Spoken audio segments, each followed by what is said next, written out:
I think at last year's AGM, we recognized early on that COVID would not spare any organization in the UAE.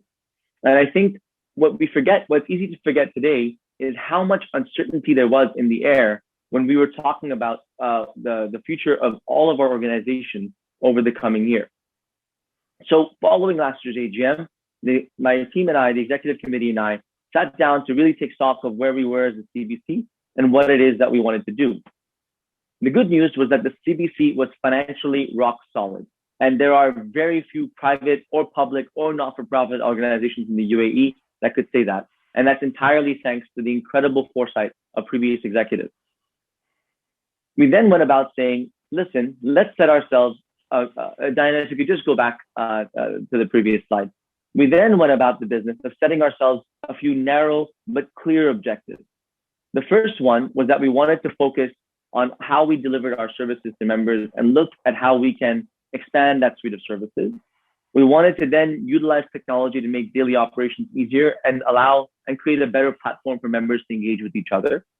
We wanted to bind ourselves more closely with Dubai government and with external organizations, primarily so that we can put ourselves front and center as an advocate for Canadian businesses, but also so that we can provide our members with information, recognizing the uncertainty of the environment in which we were all operating. And lastly, we wanted to look at new sponsorship and membership initiatives. I'm happy to say that we have achieved almost all of these objectives over the last year.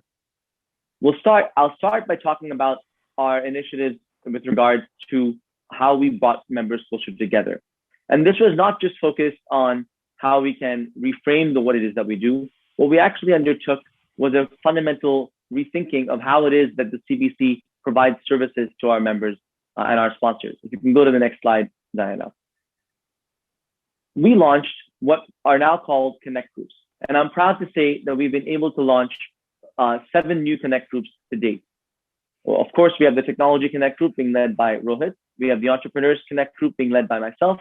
The Women in Business Connect Group being led by Maithili Sagar. The Legal Professionals Connect Group being led by Adil Khalaf. The Healthcare Connect Group led by Craig Tripichelli. Creative Industries Cluster led by Colin. And Canada Club, which is the original Connect Group, and it's the social team, the social group of the CBC Dubai. Each of these have held multiple events over the last year, and I'm looking forward to having more of them established. This is not just a reframing of the way CBC always did business. This is actually a fundamental rethinking of how it is that we present ourselves to our membership and to the broader community. And what it has also allowed us to do is not only bring in members to allow them to contribute more to the Canadian community and establish themselves further, it has also allowed us to create new services. So for example, the Legal Professionals Connect Group not only had a networking event, which would be CBC's typical bread and butter, they also had an event in which Canadian lawyers practicing in the UAE were able to get their Ontario Bar Association education credits. The Entrepreneurs Connect Group not only had an event focused on the utilization of new technologies and an economic forecast for the coming year, we also have a thriving Canadian entrepreneurs WhatsApp group where we're constantly trading ideas and information, which is critical for all of us to run our businesses successfully. And I think that this is such a fundamental rethink of how we do business. This impact will be felt throughout the year. And so expect much more to come onto this. In order to enable all of this activity through the Connect Groups, we also needed to utilize new technology. I won't spend a lot of time talking about this because I really want Colin to, and because I think Colin will go into this in a lot more detail. But not only have we launched a new website, we have also actually launched a completely new platform through which we are engaging with members, through which we will be able to provide additional services as time goes on. The new platform is such that we can easily plug new ideas into the system and add new services. Overlaid on top of this new platform is a fresh new look, some of which you're being able to see in this presentation as well, which Colin will go into in more detail. Third, we really wanted to bind ourselves to external organizations, particularly government. This is for 2 reasons. One, we recognized that Expo 2020 was coming up, and we wanted to be a premier organization that is really driving Canada's success at Expo 2020. But as important, we realized that we needed to provide information and certainty during this pandemic, which was the core feature, the core anxiety that everyone faced during all of 2020 was the anxiety brought on by COVID-19. And so we continued to provide information through our Canada and UAE newsletters. We continue to advocate for Canadian businesses in front of Dubai government. And in fact, we were reached out to and provided lots of input and canvas to our members in order to get input from the Canadian business community on how Dubai government can undertake economic initiatives in order to advance the state of the economy here. And we're proud to have been taken very seriously and to position ourselves as a partner to Dubai government in that regard.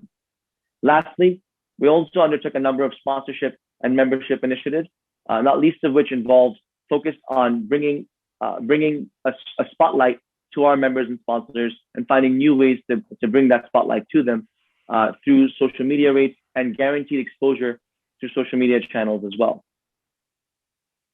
Lastly, I would be remiss if I didn't talk about how it is that we approached COVID-19 over the last year.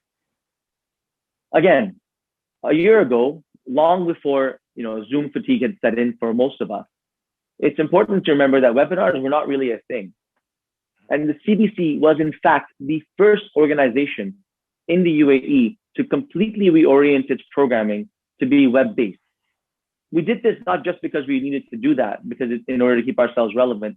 It is because we had the capacity, the incredible creative capacity through our executive director, Diana. And we also recognized that being locked in our homes during lockdown, we needed to connect to each other to make sure that we were able to talk to each other and have that human connection. And that was initiated through the Phoenix series and continues to go on today in the form of the Connect groups. We recognized early on that because of our financial strength, it behooves us to provide some security to our members and to not have the CBC be a source of strength, but rather have it be a source of comfort for our members. And we started doing that by reducing our membership rates by 30% last year, and also providing some special sweeteners to our sponsors. And lastly, we wanted to make sure that all Canadians in the UAE felt the presence of other Canadians in the UAE, to make sure that each of us had the spotlight and the shine, to make sure that we can understand, we can connect with each other and know that each other and promote ourselves as well. And we then provided a guaranteed spotlight to all of our members to our social media channels. We also undertook a comprehensive set of reforms and initiatives focused on cost containment, which I will leave to Ahmed to go into in more detail. But suffice it to say that everything that we have done, all of these new initiatives, the Connect groups, the new platforms, sponsorship savings, and membership savings have all been done in a financially responsible way, while at the same time undertaking cost cutting in order to make sure that all of our members and sponsors are getting maximum bang for their buck.